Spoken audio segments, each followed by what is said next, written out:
박지원 국정원장이 내일 미국을 방문합니다. 미 정부 당국자뿐 아니라 북측 인사 접촉 가능성도 거론됩니다.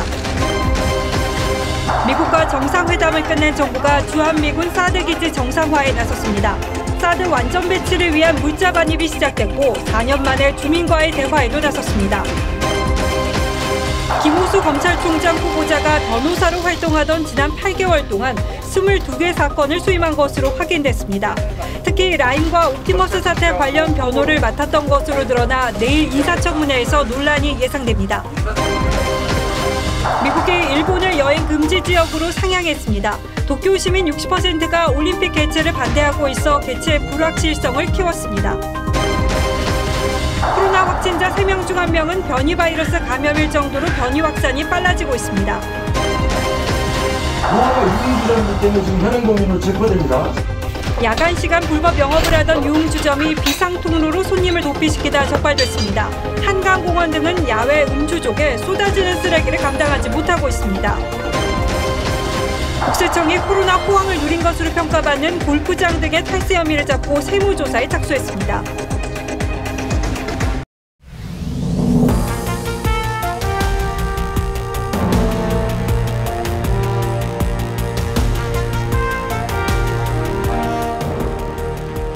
시청자 여러분 안녕하십니까? 뉴스9의 신동욱입니다.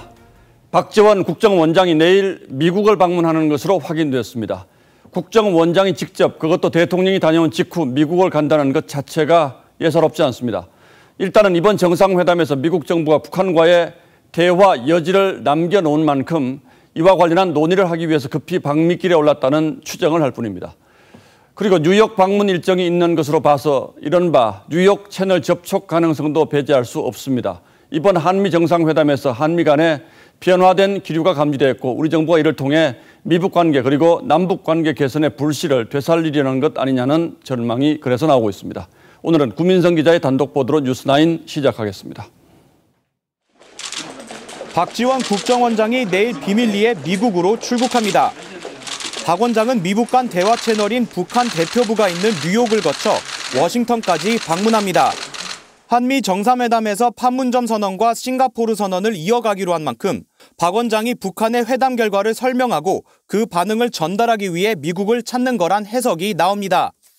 정부 고위 관계자는 한미 정상회담 직전 최근 남북 사이의 물꼬는 지난 4월보다 조금 더 트인 편이라며 조금씩 오가는 게 있다고 말했습니다. 박 원장이 워싱턴보다 뉴욕을 먼저 찾는 점도 주목되는데 미국 간 대화 채널인 북한 뉴욕 대표부와 접촉할 가능성도 거론됩니다. 다만 정보당국 고위 관계자는 북한 접촉 계획은 없다고 말했습니다.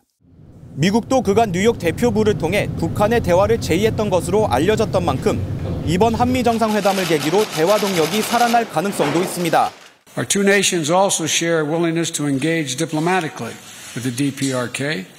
과거 합의를 토대로 현실적이고 실용적인 접근을 통해 북한과의 외교를 모색하겠다는 바이든 정부의 문 대통령도 귀국 다음 날 내부 참모회의를 주재하면서 방미 성과가 실질적인 결과로 이어질 수 있도록 후속 조치에 만전을 기하라고 지시한 바 있습니다. 다만 박 원장이 다음 달 영국 G7 정상회담을 전후로 추진 중인 한미일 정상회담 관련 논의를 하거나 워싱턴에서 정보당국 관련 회의에 참석할 가능성도 제기됩니다. TV조선 구민성입니다. 이번 한미 정상회담에서는 성주 미군 사드 기지의 생활 환경을 개선하는 문제도 논의됐는데 대통령이 돌아오자마자 정부가 그동안 사실상 방치했던 사드 기지 공사로부터 뚫기 시작했습니다. 그동안은 시위대가 도로를 막으면 그냥 포기해왔는데 오늘은 경찰이 시위대를 강제 해산하고 사드 기지 안으로 공사 자재를 들여보냈습니다. 오늘 현장 상황을 윤동빈 기자가 보도하겠습니다. 오늘 오전 7시 성주 사드 기지 진입로에 주민과 사드 반대단체 회원 30여 명이 진을 쳤습니다. 불법 사드 철거하라! 불법 사드 철거하라! 경찰은 1000여 명을 투입해 10여 분 만에 강제 해산시키고 공사 자재 등을 실은 차량 17대를 기지로 반입시켰습니다. 경찰이 진입로를 뚫지 못해 주한미군이 헬기로 자재를 반입하던 것과는 달라진 모습입니다. 국방부에 따르면 작년 한 해 5차례였던 트럭을 이용한 사드 기지 물자 반입이 올해 들어 7차례로 늘었습니다. 입출입이 자유로운 상황에서 계획하에 그런 장병들의 어떤 여건을 보장하는 게 현실적 해결 방안이 아닙니다. 대화를 위해 미국의 유연한 대북 정책을 원하는 정부가 미국의 요구에 성의를 보이고 있다는 분석입니다. 국방부는 사드 반입 4년 만에 주민들과 상생협의회도 열었습니다. 지역 주민들은 도로와 철도 건설 등 대규모 지역개발 사업을 요구하고 있습니다. 참외 스마트팜이라든지 성주 7구 강력도로 대략 2, 3조 정도. 하지만 정식 배치를 위한 환경영향평가 협의회 구성을 아직 논의도 시작하지 못했습니다. 문재인 정부가 임기 초부터 절차적 정당성을 거론하며 지나치게 사드 배치를 문제 삼은 것이 발목을 잡고 있다는 지적이 나옵니다. TV조선 윤동빈입니다. 이번 한미 정상회담에서 이루어진 경제적 성과에 대한 정부의 설명도 있었습니다. 외교 문제 해결에 기업이 동원되는 것 아니냐, 44조 원이라는 거액의 투자 약속을 하고 우리가 얻은 게 뭐가 있느냐는 비판이 적지 않지만 정부는 이번 회담에 가장 큰 성과로 미국과의 경제 협력을 들었습니다. 먼저 정부 발표 들어보시고 뉴스 후반부에 문성욱 산업부 장관에게 좀 더 자세한 내용 직접 물어보겠습니다. 보도에 박상현 기자입니다. 정부는 한미 정상회담의 성과로 미국과 경제 파트너십 격상을 꼽았습니다. 반도체, 배터리 등 핵심 산업 협력을 통해 미국 시장 선점에 교두보를 마련했다는 겁니다. 경제 분야에서 반도체, 배터리 등 핵심 산업 공급망과 백신, 에너지, 첨단 과학기술 협력을 중심으로 구체적인 성과를 도출하였습니다. 정부는 또 삼성, 현대차, SK, LG 등 국내 주요 기업들의 44조 원 투자 발표에 미국 정부는 우리 기업에 대한 인센티브를, 미국 기업들은 국내 투자를 약속했다고 밝혔는데 정확히 어느 정도의 인센티브와 투자를 약속받았는지는 밝히지 않았습니다. 우리 기업의 대규모 투자에 비해 미국으로부터 얻어낸 성과물은 적다는 지적이 나오는 이유입니다. 경제적으로 우리가 이번 협력에서 새로 받아올 수 있는 건 거의 없는 거죠. 지금 군인들 백신 55만 개 그걸 경제적 가치라고 할 수가 없잖아요. 한편 한미 양국은 해외 원전 수출을 두 나라가 공동 대응하고 수소 경제와 차세대 2차 전지 등 탄소 중립 핵심 분야 정책도 공유하기로 했습니다. TV조선 박상현입니다. 이번 정상회담에 앞서 정부는 미국과의 백신 스와프 가능성을 열심히 띄웠습니다. 우리는 생산시설을 제공하고 백신을 확보하겠다는 계획이었습니다. 그런데 뚜껑을 열어본 결과는 초라했습니다. 이 질문에 대해서 권덕철 복지부 장관은 이미 우리는 충분한 백신을 확보하고 있다며 엉뚱한 답변을 내놨고 청와대는 모든 것을 다 얻을 수 없는 것이 외교라고 했습니다. 권은영 기자가 보도합니다. 한미 정상회담 결과 미국에서 지원받기로 한 백신은 국군 장병 55만 명분이 전부입니다. We'll provide full vaccinations for all 550,000 of those Korean forces engaging with American forces. 애초 기대에 크게 모자란다는 지적이 나오자 권덕철 보건복지부 장관은 백신이 충분하다고 반박했습니다. 이미 한국은 충분하게 국민들께 접종을 마칠 수 있는 양을 확보한 바가 있습니다. 권 장관은 대신 삼성 바이오로직스가 맡게 될 모더나 백신 완제 생산도 중요한 기술력이라고 강조했습니다. 백신 완제 생산도 무균, 공정이나 제조 품질을 유지하기 위해서 매우 중요한 기술력입니다. 우리 정부가 먼저 추진 사실을 공개했던 한미 백신 스와프도 없던 일이 돼버렸습니다. 미국과 진지한 협의는 하고 있습니다. 청와대는 100가지를 요구해 다 들어주게 하는 건 동맹에 대한 예의도 외교의 기본도 아니라고 했습니다. 하지만 야당은 백신 스와프엔 실패해놓고 정상회담 성과를 홍보하는 데만 열을 올린다고 비판했습니다. 백신이 이미 충분하다면 도대체 그 물량은 어디 있는 것입니까? TV조선 권은영입니다. 다음 뉴스입니다. 내일 인사청문회를 앞두고 있는 김호수 검찰총장 후보자가 현직을 떠나 있던 8개월 동안 한 로펌에서 한 달 평균 3천만 원 가까운 자문료를 받은 사실을 공개한 바 있습니다. 하지만 구체적인 사건 수입 내역이 알려지지 않아서 논란이 있었는데 저희 취재진이 오늘 그 내역을 확보했습니다. 전체적으로 22건의 사건 변호에 이름을 올렸는데 2조 원 가까운 피해가 발생한 라임 옵티머스 사건을 포함한 상당수는 현 정권과 관련이 있다는 의혹을 받아온 사건들이었습니다. 검찰을 떠나자마자 여권 관련 수사를 대거 수임한 것이 윤리적으로 옳은 것이냐의 문제를 떠나서 만약 검찰총장이 된다면 이 사건을 변호하다가 갑자기 수사를 지휘해야 하는 이해충돌 문제에 부딪히게 될 겁니다. 윤수영 기자가 보도합니다. TV조선이 국회 청문특위를 통해 입수한 김호수 검찰총장 후보자의 수임 사건 경유 내역입니다. 지난해 9월부터 지난 5월까지 19건의 형사사건을 포함해 모두 22건의 사건을 맡았습니다. 그중엔 지난해 9월 서울 남부지검에서 수사하는 우리은행의 라인펀드 관련 사건을 수임한 내역이 포함되어 있습니다. 12월엔 옵티머스 사태와 관련해 배임 혐의를 받고 있는 정영채 NH투자증권 사장의 변호도 맡은 것으로 돼 있습니다. 그런가 하면 옵티머스 자산운용 측으로부터 복합기를 임대받았다는 혐의로 조사를 받다가 극단적 선택을 한 이낙연 전 대표 최측근의 변호인에도 이름을 올렸습니다. 라임과 옵티머스 사건은 각각 1조 5천억과 4천억의 피해가 발생해 국민의 공분이 컸던 사건들로 일부 여권 정치인들이 연루돼 있다는 의혹까지 나왔었습니다. 김 후보자는 이들 사건에 이름을 올리고 자문료 명목으로 8개월 동안 모두 2억 원 상당을 받았습니다. 김 후보자가 인사청문 절차를 거쳐 검찰총장으로 임명되면 이들 사건에 대한 수사를 지휘하게 돼 논란이 불가피할 전망입니다. 김 후보자 측은 해당 사건의 핵심 피의자들을 변호한 것은 아니라며 적법한 변론 활동이었다고 해명했고 또 후보자로 지명되면서 모든 사건에서 사임했다고 밝혔습니다. TV조선 윤수영입니다.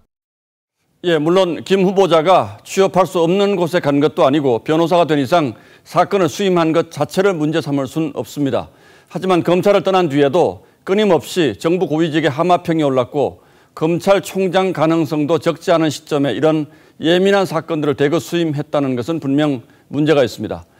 더구나 법무부 차관 시절 전관 특혜를 없애겠다며 특별팀까지 만든 바 있는데 스스로는 전관 특혜를 넘어서 후관 특혜까지 누린 것 아니냐는 비판이 나올 수밖에 없는 지점입니다. 이어서 최원희 기자가 보도합니다.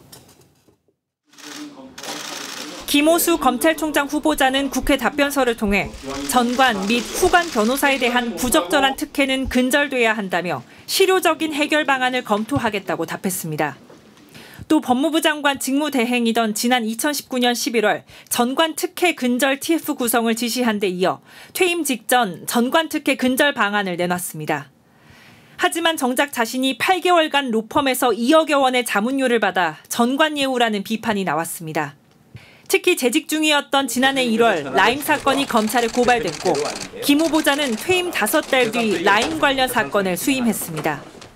검찰은 주요 사건 진행 상황을 법무부에 보고하도록 돼 있어 김 후보자가 관련 내용을 보고받았을 가능성도 있습니다. 야당은 여권 인사 연루설이 제기된 라임과 옵티머스 관련 사건을 4건이나 수임했던 김 후보자가 총장이 될 경우 전형적인 후관 특혜가 될 거라고 주장했습니다. 일각에서는 친정권 인사다 그런 이야기도 차차 말씀드리도록 하고요.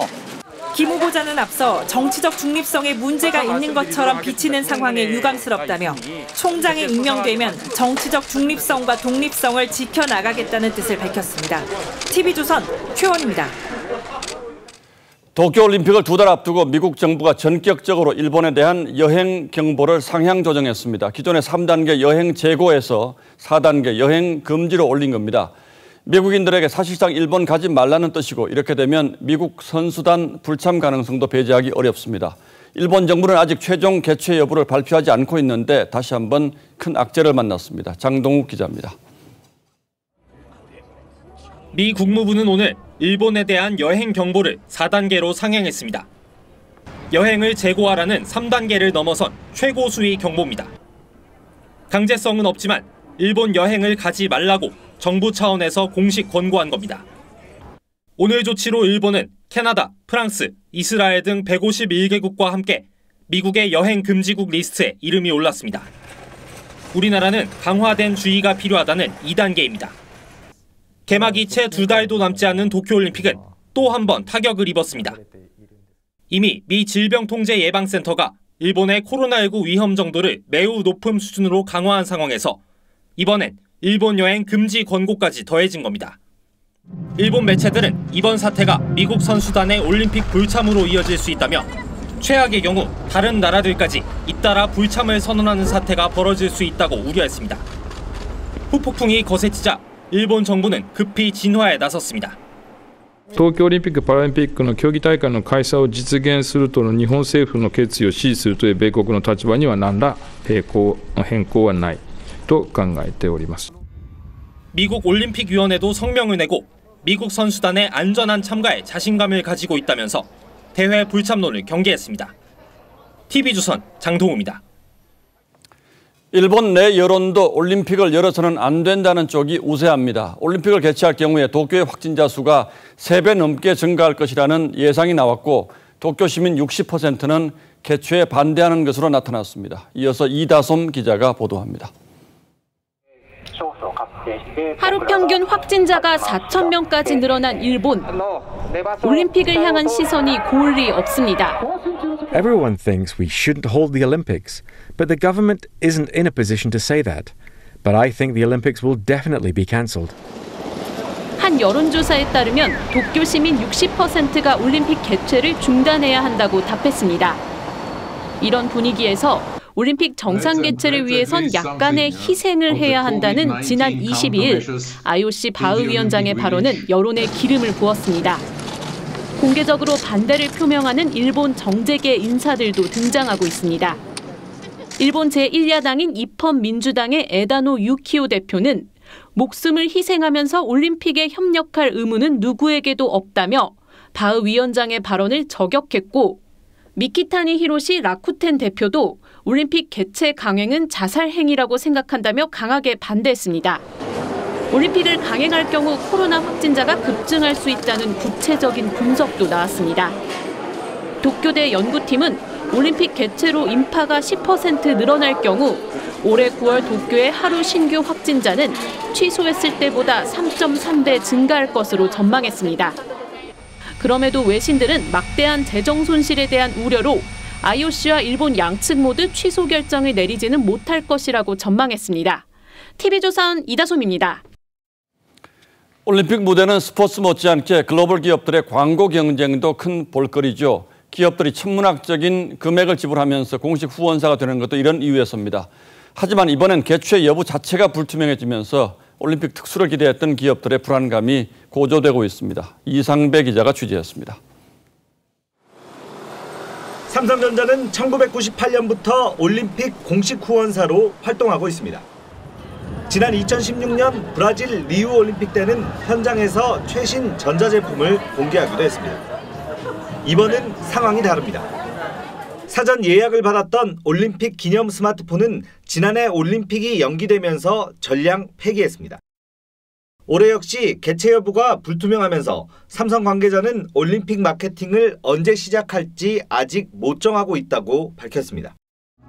사정이 이렇다 보니 후원사들의 행보도 빠르게 변화하고 있습니다. 공식 후원사인 코카콜라는 성화 봉송 중단으로 마케팅 행사를 취소했고 일본 주류업체 아사히도 올림픽 한정판 맥주 판매 행사를 대폭 축소했습니다.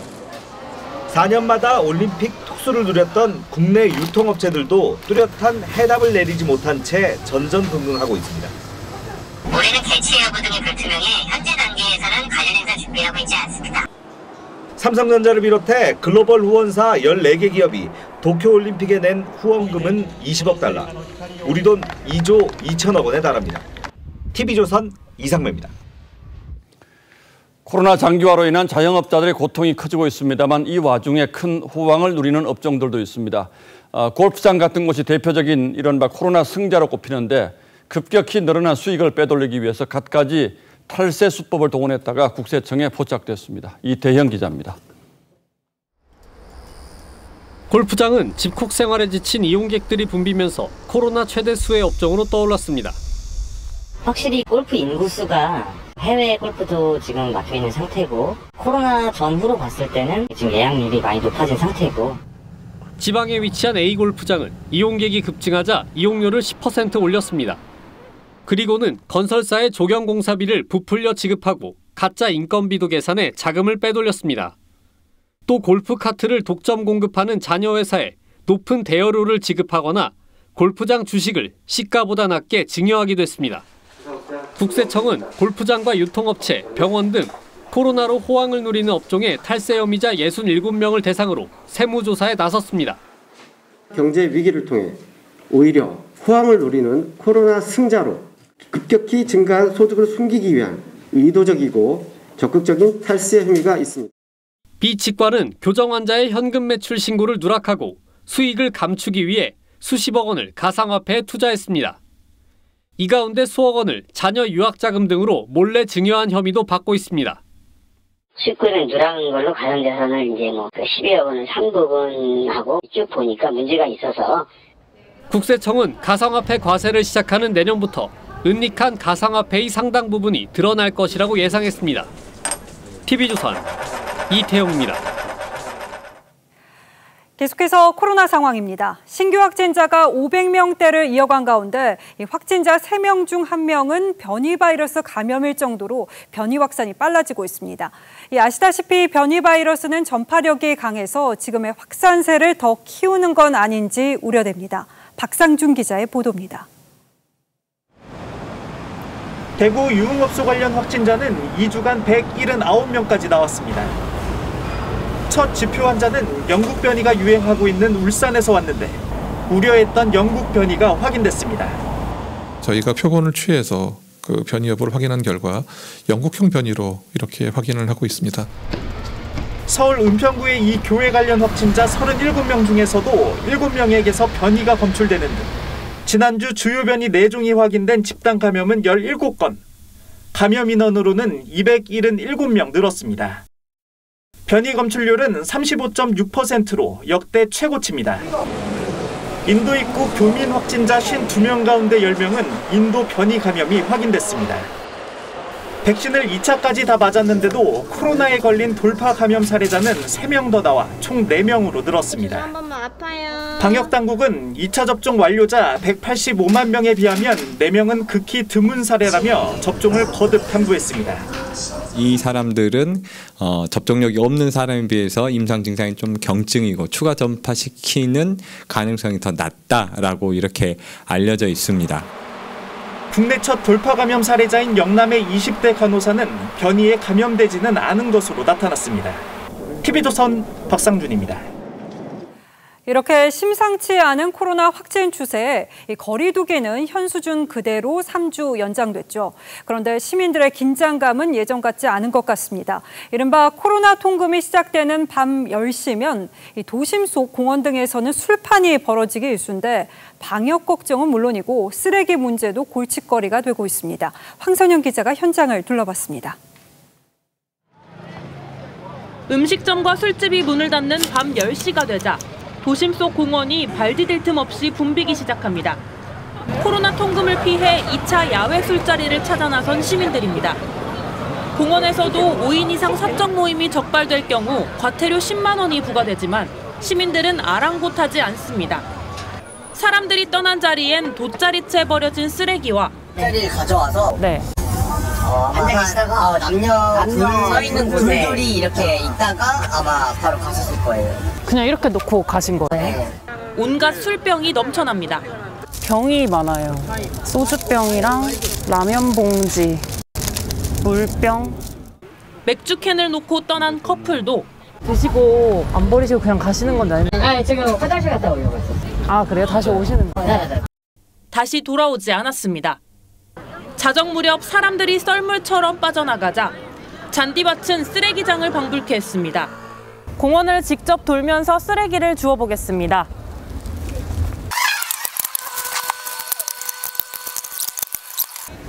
시작한 지 1분도 안 돼서 봉투가 이렇게 꽉 찼습니다.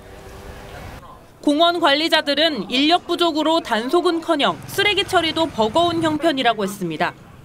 청소하시는 분이 5시면 퇴근을 하시거든요. 그 일은 이제 저희가 청소를 못해요. 서울시 측은 심야 야외 음주에 대해 계도 활동을 강화해 나갈 방침입니다. TV조선 황선영입니다. 그런가 하면 코로나 통금을 무시한 채 강남 한복판 유흥주점에서 술을 마시던 이들과 점주가 또 적발됐습니다. 간판 없이 무허가 영업을 했는데 적발을 우려해서 옆 건물로 통하는 지하 통로를 뚫어놓기도 했습니다. 권용석 기자입니다. 테이블 위에 술과 안주, 음료수가 놓여 있고 남녀 세 쌍이 대부분 마스크 없이 밀착해 앉아 있습니다. 여기 무허가 유흥주점이기 때문에 지금 현행범인으로 체포됩니다. 안쪽에 철문을 뜯어보니 또 커다란 홀이 나옵니다. 홀에는 급하게 자리를 뜬 듯 술잔이 널브러지고 바닥에 물기가 남아 있습니다. 여기 문 하나 더 있습니다. 지난 22일 밤 서울 강남구의 한 무허가 유흥주점 단속 모습입니다. 이달 초 영업을 시작한 이 주점은 방음 장치가 된 철문을 설치해 공간을 둘로 나눴습니다. 철문 바깥 공간은 비워둔 채 방음이 되는 내부 공간에서만 손님을 받는 방식으로 단속을 피해왔습니다. 남자들, 여자들, 나이대들, 20대 젊은 여자들이 왔어요. 업체 측은 경찰 단속이 시작되자 옆 건물과 이어진 이 지하 통로를 이용해 손님들을 도피시키기도 했습니다. 미처 도망가지 못한 손님들은 지하 통로에서 붙잡혔습니다. 통로를 이용해서 옆 건물로 도피를 시키는 방식으로 쓴 거죠. 단속하려고 하는 사이에 이제 몇 명이 도망갔을 수 있어요. 경찰은 업주 2명을 비롯해 직원과 손님 등 18명을 입건했습니다. TV조선 권영석입니다. 인천의 한 공장에서 용접 작업을 하려고 대형 철판을 옮기던 50대 일용직 근로자가 숨졌습니다. 갑자기 무게 300kg짜리 철판이 쓰러지면서 근로자를 덮친 건데 경찰은 안전수칙 준수 여부를 조사하고 있습니다. 강석 기자입니다. 인천 남동공단의 한 산업용 기계 제조업체입니다. 커다란 직사각형 철골 구조물에 한쪽 벽면 철판이 넘어졌습니다. 어제 낮 1시쯤 높이 3m, 무게 300kg짜리 철판이 50대 근로자 A씨를 덮쳤습니다. 바닥에 혼자 눕혀져 있는 상태였고요. 그 머리 쪽으로 출혈. 사고가 나자 동료들이 구조에 나섰지만 A씨는 결국 숨졌습니다. 아니 저거를 들어서 얼려가지고 트레인도 A씨는 용접 작업을 준비하는 과정에서 300kg짜리 철판에 깔린 것으로 조사됐습니다. 사고 당시 A씨는 동료 2명과 기름 탱크를 만들기 위해 철판을 옮기는 작업을 하고 있었습니다. 전면 작업 중에 용접 작업하려고 이제 세웠는데 앞으로 이제 쓰러지면서 A씨는 일용직 용접 근로자로 지난 7년 동안 이 업체에서 일해봤던 것으로 알려졌습니다. 경찰은 업체 관계자 등을 상대로 현장에서 안전 수칙이 제대로 지켜졌는지 조사하고 있습니다. TV조선 강석입니다. 유기견으로 추정되는 떠돌이 개가 양계장을 습격하는 일이 잇따르고 있습니다. 이 주인에게 버림받은 뒤 반려견의 모습은 사라진 채 야생동물 습성을 그대로 드러내고 있는 건데 양계장 피해도 상당합니다. 이성진 기자가 보도합니다. 경남 진주의 한 양계장입니다. 유기견으로 추정되는 개 4마리가 농장 주위를 맴돌더니 갑자기 농장에 뛰어들어 닭을 공격합니다. 순식간에 닭 여러 마리를 사냥합니다. 개 4마리가 이 사육장에서 10여 분 동안 닭을 물어뜯어 60여 마리가 죽고 10여 마리가 다쳤습니다. 떠돌이 개들의 습격은 처음이 아니었습니다. 이달 초에도 마을 양계장 3곳이 공격당해 병아리와 닭 200여 마리가 폐사했습니다. 가족처럼 키운 닭이거든요. 정말 많이 아끼고 사랑하고 정성으로 키웠습니다. 정말 사랑하는 우리야. 지난 14일에는 경남 김해에서도 양계장에 개들이 들이닥쳐 닭 800여 마리를 잃었습니다. 쳐다보니까 이거 뭐 황당한 거예요 지금. 이거 무슨 일인가 싶어. 나 처음엔 놀랐어요. 떠돌이 개는 유해조수로 분류되지 않아 피해를 입더라도 보상을 받을 수 없습니다. 떠돌이 개는 주인에게 버림받아 길거리 생활을 하다 야생 동물화되는 경우가 대부분입니다. 끝까지 동물을 책임지겠다는 마음이 없다면 처음부터 반려동물을 키우지 말아야 하는 게 맞는 거죠. 지난해 전국에서 동물 유기 또는 유실은 12만 8천여 건으로 지난 10년 동안 2배 넘게 늘었습니다. TV조선 이성진입니다. 전동 킥보드 운전 시 이 헬멧 의무화 등 규정이 강화됐다는 소식 열흘 전에 전해드리면서 이 코로나 시대 헬멧 공유를 어떻게 할 것이며 또 언제 킥보드를 탈 줄 알고 개인 헬멧을 지니고 다닐까 예상되는 문제점까지 짚어드렸습니다. 의무화 열흘 만에 전동 킥보드 이용자가 그야말로 급감했습니다. 오늘의 포커스는 천덕꾸러기 신세가 된 전동 킥보드에 맞췄습니다. 인도 끝에 방치된 전동 킥보드. 골목 한복판에도 차도 옆에도 아슬아슬하게 놓여있죠. 법 개정으로 면허 소지와 헬멧 착용이 의무화된 지 열흘 남짓. 이용자가 줄면서 공유 킥보드는 그야말로 천덕꾸러기 신세가 됐습니다. 지난 13일 첫 단속 당시 1시간 만에 70여 명이 적발됐을 정도로 킥보드 이용자가 많던 곳에 나가봤는데 오후 3시부터 5시까지 경의선 숲길에 나와 2시간 동안 살펴봤는데 방치된 킥보드만 눈에 띄고 타는 사람은 찾을 수 없습니다. 시민들은 킥보드 사용이 줄어든 이유로 먼저 헬멧 착용을 꼽습니다. 헬멧을 가지고 다닐 수도 없고 그나마 있는 공용 헬멧은 사용하기가 꺼려지기 때문입니다. 아무래도 안전장치를 착용하면 불편하기도 하고 비위생적이기도 해서 지난해 12월 킥보드 이용 연령을 만 16세 이상에서 만 13세로 낮췄다가 반년 만에 다시 높이는 등 정부의 규제가 오락가락한 것도 혼란을 더했죠. 아무래도 계속해서 이게 개정되고 있는 상황이다 보니까 어느 장단에 맞춰야 될지 사실 모르겠고 타는 것 자체가 지금 꺼려지는 게 사실이에요. 킥보드 업계는 안전장치가 필요하다는 지적엔 동의했지만 헬멧 의무화에는 반대하고 있습니다. 헬멧 의무화를 했다가 이용률이 3%에 그치면서 단속 규정이 유명무실해진 서울시 공용자전거 따릉이의 경우를 들어 형평성 문제를 제기하는 겁니다. 전동 킥보드가 자전거보다 더 위험한 수단이 아니라 오히려 더 안전한 수단이다. 헬멧 규제도 동일한 수준으로 가는 것, 조정하는 것이适当하다. 하지만 전문가들의 의견은 다릅니다. 전동 킥보드의 속도는 자전거보다 평균 시속 10km 정도 좀 빠른 편인데요. 이러다 보니 자전거에 비해 제동거리가 더 길어질 수밖에 없습니다. 헬멧 착용이 좀 반드시 필요하다고 봅니다. 순식간에 천덕꾸러기 신세가 된 전동 킥보드. 이용자의 편의성과 안전을 동시에 잡을 묘수는 없는지. 뉴스나인 포커스였습니다. 예, 지금부터는 정치권 뉴스입니다. 이른바 추윤 갈등으로 여당 내에서도 지난 재보선 패배 원인을 제공했다는 지적을 받았던 추미애 전 법무장관이 대선 출마 선언을 검토하고 있습니다. 다음 달 초 책 출간을 계기로 야권의 유력 주자로 떠오른 윤석열 전 총장 대항마 역할을 내세워 다시 전면에 나선다는 보관입니다. 하지만 임종석 전 대통령 비서실장은 불출마 쪽으로 기울었다고 합니다. 어떤 속사정들이 있는 건지 최주원 기자가 취재했습니다. 지방을 돌며 여론을 수렴 중인 임종석 전 청와대 비서실장이 최근 대선 불출마 쪽으로 가닥을 잡은 것으로 알려졌습니다. 임 전 실장 측 관계자는 대선 의제 등 당의 논의가 시작될 것으로 봤지만 새 지도부에서 아무런 움직임이 없다며 고민을 한 템포 쉬기로 했다고 했습니다. 여권에선 평화 경제 등을 기치로 출마를 모색하던 임 전 실장이 답보 상태인 대북 관계 속에 입지가 좁아졌다는 해석이 나옵니다. 반면 추미애 전 법무부 장관은 이르면 6월 초 대담집 출간과 함께 대권 출마를 선언할 전망입니다. 추 전 장관 측은 책 출간에 대해 사실상 출마 선언이라고 했습니다. 추윤 갈등과 검찰개혁에 대한 생각을 밝히며 윤석열 전 검찰총장의 대항마 역할을 자처하려는 것으로 보입니다. 노무현 정부 국정상황실장 출신인 이광재 의원은 모레 정식 출마 선언을 하고 디지털 선거 캠프 체제로 돌입합니다.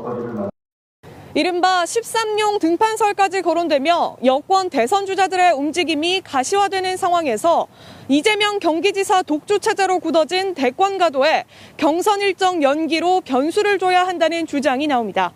TV조선 최주원입니다. 국민의힘 당권 경쟁에서는 출마 선언도 하지 않은 유승민 전 의원이 공방의 중심 인물로 떠올랐습니다. 이른바 유승민계가 대표가 되면 대선 후보 경선이 불공정 경선이 될 거란 주장이 나오고 있는데 그 타겟은 사실상 이준석 전 최고위원입니다. 이런 논란은 이 전 최고위원의 무서운 상승 기세와 무관치 않습니다. 갈수록 치열해지는 국민의힘 대표 경선 속사정은 박정준 기자가 설명합니다. 양해 부탁드리고요. 국민의힘 당권 주자 8명이 처음으로 한자리에 모였습니다. 중진 후보들은 신진 후보들과 유승민 전 의원의 관계를 거론하며 대선 경선 과정에서의 공정성 시비를 우려했습니다. 대선 후보와 이런저런 관계가 있는 사람들이 하게 되면 아무리 공정하게 한다 하더라도 공정성 시비가 붙을 수밖에 없습니다.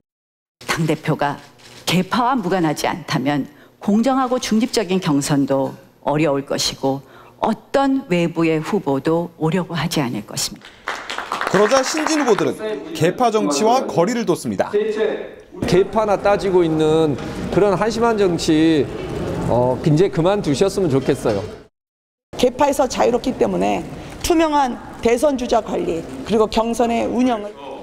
이준석 전 최고위원은 계파 논란은 사실무근의 프레임 씌우기라고 일축했지만 불과 2주 전 자신을 유승민계 대표로 지칭한 바 있습니다. 제가 유승민계의 아마 대표격 인물인데 이 전 최고위원은 또 외부 주자를 위해 당의 문을 열어주되 윤석열 전 총장 등 외부 인물을 마냥 기다려야 할 필요는 없다고도 했습니다. 제1야당이 대선의 중심축이라는 걸 강조하려는 의도로 보이지만 윤 전 총장의 입당을 거칠게 압박할 경우 부작용을 키울 수 있다는 지적도 당내에서는 나오고 있습니다. TV조선 박경준입니다. 예, 문재인 대통령의 이번 방미에는 기업인들이 대거 동행했고 44조 원이라는 엄청난 규모의 대미 투자 계획을 발표한 것이 특히 눈길을 끌었습니다. 정부에서는 이걸 성과라고 강조하고 있습니다. 하지만 비판적인 목소리도 적지 않죠. 문성욱 산업통상자원부 장관이 직접 나와 있습니다. 자, 어서 오십시오. 예, 안녕하십니까. 예. 일단 정부 입장은 앞서 저희가 좀 상세히 보도를 해드렸기 때문에 저는 좀 그 반대하시는 분들의 입장에서 몇 가지 질문을 드릴 텐데요.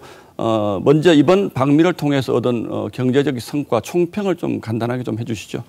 예, 저희가 생각할 때는 미국하고 저희가 대등한 관계에서 또 여러 분야에서 파트너십을 구축한 것이 어떻게 보면 가장 큰 성과다. 예. 저희가 미국의 공급망 정책에 연결을 해서 미국의 기술과 우리의 생산 능력을 서로 연결하는 파트너십으로 서로 이제 그 앞으로의 기회윤을 찾았고 예. 공급망이나 백신 외에도 6G라든지 AI 또 우주 개발 뭐 여러 분야에서 앞으로 파트너십을 구축하기로 한 것이 어떻게 보면 큰 성과다. 미래를 위한 준비의 성과다. 이렇게 생각을 합니다. 자, 물론 뭐 정부의 성과와 기업의 성과를 분리하는 것은 좀 어렵습니다만 이번에는 사실 기업들이 굉장히 많은 투자 보따리를 가져가서 정부의 외교를 뒷받침했는데 이걸 두고 사실은 좀 논란이 있습니다. 어떻게 보십니까? 기업들이 뭐 정부의 뒷받침을 해주기 위해서 투자를 하셨다기보다는 예. 미국의 공급망 정책이 지금 바뀌지 않았습니까? 예. 그 코로나19 이후에 세계 여기저기가 코로나 때문에 이제 락다운이 되고 예. 제대로 부품 공급이 안 되고 하는 문제를 미국이 심각하게 생각을 했고 국내의 공급망이 안전하게 또 유연하게 이렇게 구축이 돼야 되겠다. 거기에 이제 크게 지원을 해주겠다라는 지금 한 2.2조 불 차원의 지금 법안이 지금 심의가 되고 있는데 예. 그거를 바라보고 반도체라든지 또 여러 분야에서 반도체 같으면은 대만의 TSMC도 지금 6개 공장을 세우겠다고 하고 우리 기업들이 지금 들어가지 않으면 시장을 어떻게 보면 빼앗길 수도 있다.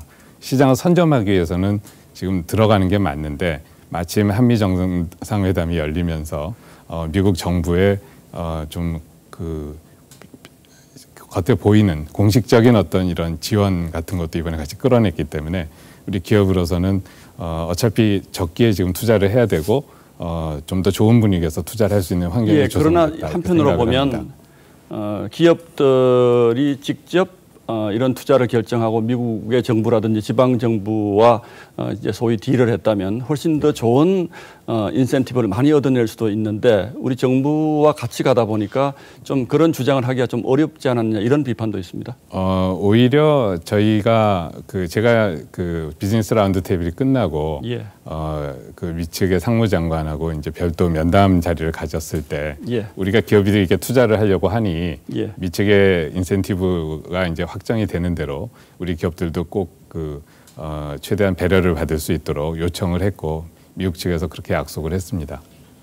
그렇기 때문에 뭐 그리고 또 여러 가지 삼성 같으면은 이번에 투자 계획은 밝혔지만 어느 장소라고 확정을 하지 않은 상태에서 여러 지역에서 삼성을 모셔가려고 하는 지금 또 경쟁이 있다는 얘기도 들었습니다. 그렇기 때문에 아직은 뭐 그렇게 보기는 어렵지 않나 이렇게 생각을 합니다. 정확한 속사정은 제가 다 하긴 어렵습니다만 예를 들어서 지난 2015년 시진핑 주석이 미국을 방문했을 때 수조 원대 항공기를 사는데 대신 생산은 중국 내에서 하도록 하겠다. 뭐 그 뒤에 어떻게 된지는 저도 잘 모르겠습니다만 이런 보도를 본 적이 있는데 예를 들어서 지금 국내 일자리 문제가 심각하지 않습니까? 이 44조 원이라면 우리 기업들이 투자할 수 있는 뭐 여력의 저는 거의 대부분이 아닐까 싶은 생각이 드는데 이걸 미국에 가서 다 공장을 저희가 투자를 하는 것이 적절한가 이런 비판도 있습니다. 어떻게 보십니까? 예, 반도체 같은 경우는 저희가 이번에 미국 그 정상회담이 일주일 전에 K반도체 발전 전략을 발표를 한 적이 있습니다. 정부에서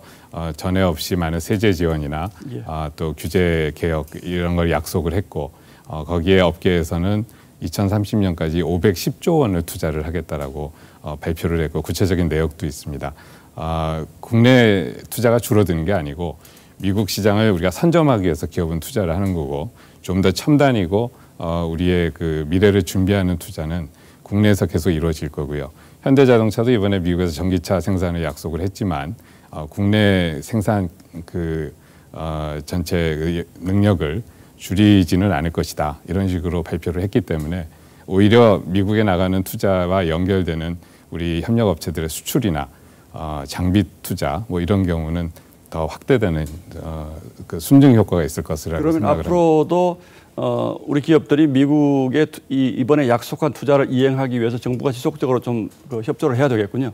예, 그 저희가 뭐 그거에 맞는 여러 가지 그 R&D 협력이라든지 미국 측하고 또 인재 양성이라든지 또 미국 측과 어떤 표준을 서로 협의해서 우리 기업들이 보다 유리한 환경으로 미국에 진출할 수 있는 이런 약속을 미국하고 했고요. 그거는 저희 미국 상무부하고 공동 성명으로 이번에 서로 서면으로도 같이 발표를 했습니다. 오늘 브리핑을 보니까 미국 기업들이 이제 반대급부로 한국 투자를 약속한 것이 있다라고 하면서 구체적인 내역은 이제 말씀을 안 하셨는데 혹시 뭐 큰 문제가 없는 작은 거 하나라도 좀 저희 거기에 이제 참석했던 기업들이 비즈니스 라운드 테이블에 듀퐁이라든지 퀄컴 또 저희가 뭐 거기에 이제 노바백스사도 있었고요.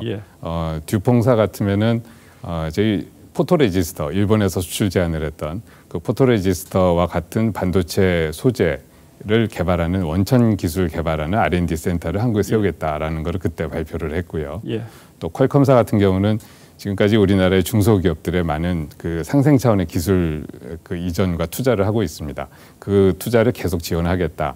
그리고 노바백스는 뭐 저희가 MOU까지 체결을 했으니까. 백신 문제는 뭐 물론 복지부 소관이긴 합니다만 삼성바이오가 이제 백신 생산 시설을 제공하겠다. 그런데 우리가 확보한 것이 너무 적지 않느냐 이런 논란도 있습니다. 삼성바이오가 백신 생산하겠다는 것은 그야말로 자발적인 그 의사를 가지고 한 겁니까?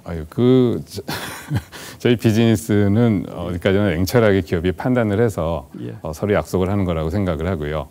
모더나사 입장에서도 모더나사가 지금 그 만들고 있는 mRNA 백신은 세계에서도 그 쉽게 만들 수 있는 양산할 수 있는 기술이 아니고 우리나라가 바이오 의약품 생산 능력으로 세계 2위입니다. 여러 가지를 다 따져보고 서로 합작을 하는 게 우리로서는 그런 어떤 첨단 백신을 생산할 수 있는 능력을 또 이제 배우는 것이고 모더나사로서도 안정적인 생산 파트너를 구하는 것이기 때문에 그런 서로 이해관계가 맞았다 이렇게 생각을 합니다. 알겠습니다. 뭐 궁금한 게 많습니다만 시간이 제약돼 있어서 여기까지 듣도록 하고요. 자세한 설명 고맙습니다. 자, 감사합니다. 감사합니다.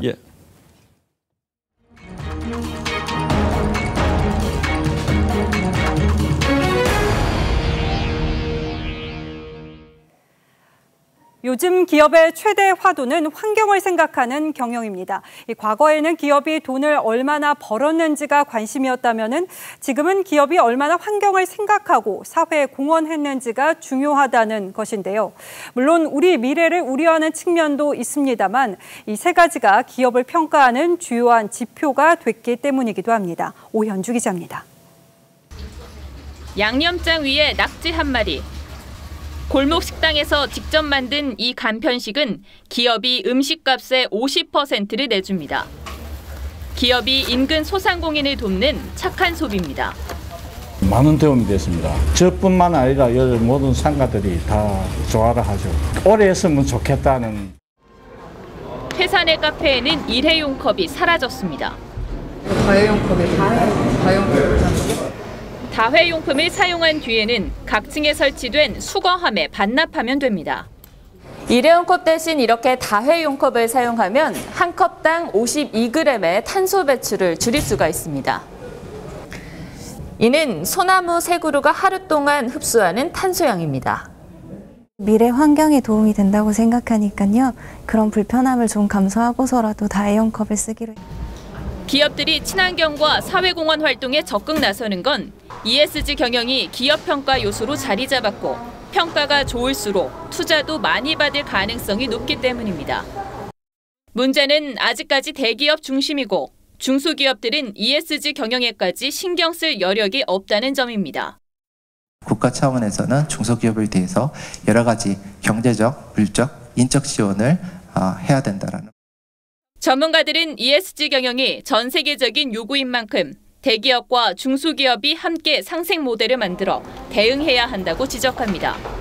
TV조선 오현주입니다. 유통업체 쿠팡을 100조 원대 기업으로 키웠던 손정희 소프트뱅크 회장이 이번에는 국내 교육 벤처기업에 투자했습니다. 이 손 회장이 선택한 한국 스타트업은 어떤 기업일까요? 김아림 기자입니다. 토익 문제 7개를 풀자 AI 교사가 바로 예상 점수를 알려줍니다. 알고리즘이 개인별로 많이 틀리는 문제를 분류해내 맞춤형 교육도 가능합니다. 토익과 공인중개사, 미국 대입시험인 SAT, ACT 등 영역이 갈수록 확대되고 있습니다. 장기적으로는 AI 인공지능이 기존의 획일적 시험을 대체할 수 있습니다. 낙오될 수 있는 학생들을 획일화된 교육 방식에서는 제공받지 못했었던 성공 가능성을 열어준다라는 데 저는 그 의미가 있다고 생각합니다. 류이드는 손정희 회장의 비전 펀드로부터 2천억 원 투자를 유치해 유니콘 기업 반열에 우뚝 섰습니다. 비전 펀드 측은 머신러닝 기술로 완벽히 개인화된 학습 솔루션을 제공하는 것이 인상적이었다고 밝혔습니다.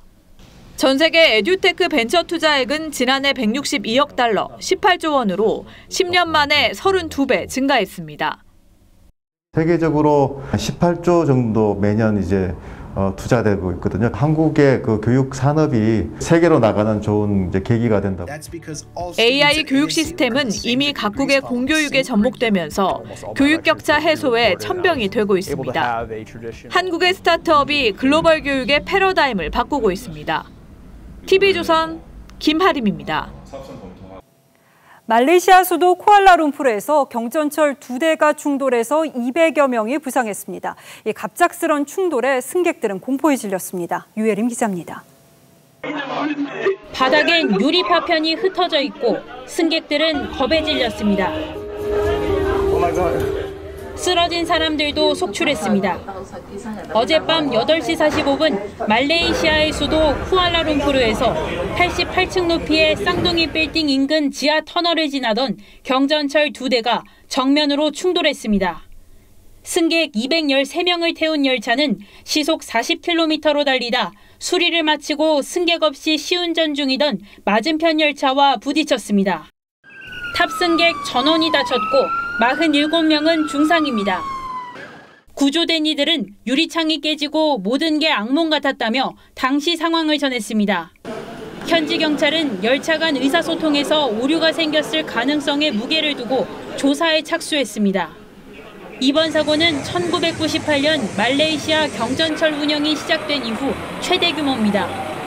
사고 노선은 4년 전에도 갑자기 열차가 멈추면서 20분 동안 승객들이 갇혔던 것으로 전해집니다. TV조선 유혜림입니다.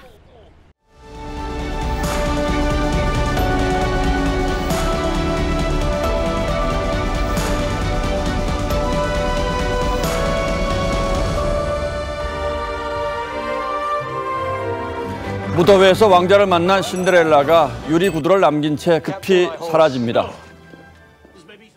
I say we shall seek out the mystery princess. 왕자의 명을 받은 공작이 근위 대장에게 지시하죠. We must leave no stone unturned. 돌을 샅샅이 뒤진다는 이 말은 목적을 이루기 위해서 모든 수단과 방법을 총동원한다는 뜻입니다. 그리스 신화에서 유래한 관용구죠. 페르시아 전쟁 때 장군 마로도니우스가 막대한 보물을 땅에 파묻어 놓고 전사합니다. 이 소문을 들은 테베 사람들이 보물을 찾으려고 신전에 빌자 제우스가 말합니다. 마지막 하나까지 돌을 뒤집어 보라. 시인이 고달픈 글쓰기와 징글징글한 세상을 푸념합니다. 머리를 쓰고 손을 쓰고 수를 쓰고 힘을 쓰고 억지를 쓰고 별놈의 짓을 다 쓰고 밥이 쓰다. 검찰이 6대 범죄를 수사할 땐 법무장관과 검찰총장의 승인을 받도록 하는 조직 개편안을 박범계 장관이 추진하고 나섰습니다. 이렇게 되면 권력형 비리와 중대 범죄를 포착하거나 고소고발이 들어와도 총장이나 장관 승인 없이는 수사에 착수할 수 없게 되는 겁니다. 지난해 검경 수사권 조정으로 검찰이 부패와 공직자 범죄를 비롯한 6가지만 수사하게 된 것을 이제는 그나마 수사권까지 통제하겠다는 뜻으로 받아들여집니다.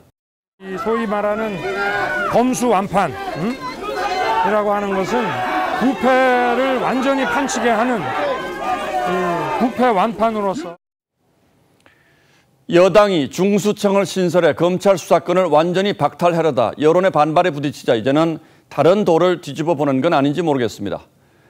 김호수 검찰총장 후보자는 후보 추천위에서 천거한 4명 가운데 가장 적은 표를 받고도 대통령의 낙점을 받았습니다. 그리고 박범계 장관은 검찰총장의 임명은 대통령의 국정 철학에 대한 상관성이 크다고 공개적으로 밝혔을 정도니까 발탁의 배경은 더 말할 나위가 없을 듯합니다. 그런 장관과 총장이 수사 착수 자체를 통제하겠다고 합니다. 검찰 수사가 대통령의 국정 철학에 따라서 좌지우지되는 체제를 만들어 놓으면 그 피해자는 과연 누구일까요? 설사 앞으로 남은 1년 동안 그렇게 해서 권력형 비리 수사를 막을 수 있다고 한들 그 다음은 또 어떤 일이 일어나겠습니까? 아무리 눈앞의 이익에 눈이 어두워져도 이렇게 할 수는 없는 겁니다. 시성 두보는 관 뚜껑을 덮기 전에는 알 수 없다고 했습니다. 오늘의 거지가 부자가 되고 충신이 역적이 되듯 사람의 일이란 끝까지 장담할 수 없다는 얘기입니다. 5월 25일 앵커의 시선은 그대 보지 못하는가 였습니다.